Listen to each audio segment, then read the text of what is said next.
Price Lord. இந்த video மூலமாக உங்களை சந்திக்கிறதுல எனக்கு ரொம்ப சந்தோஷம். என்னோடய வாழ்க்கையில் நான் நெடுங்காலமாக ஒரு விஷயத்துக்காக காத்துக்கிட்டே இருக்கேன். ஆனால் அந்த விஷயம் நடக்கவே மாட்டுது அப்படின்னு நீங்கள் யோசிக்கலாம்.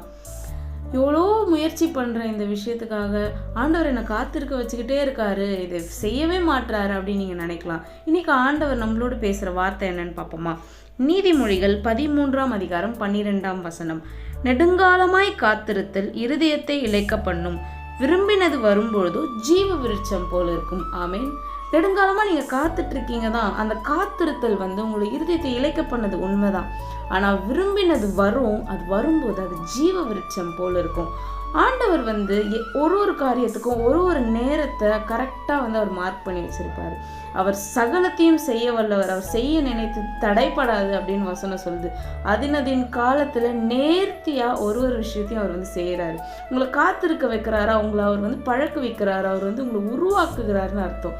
நீங்கள் எதை குறிச்சும் கவலைப்படாதீங்க. நெடுங்காலமாக காத்துட்டு இருக்கீங்களா?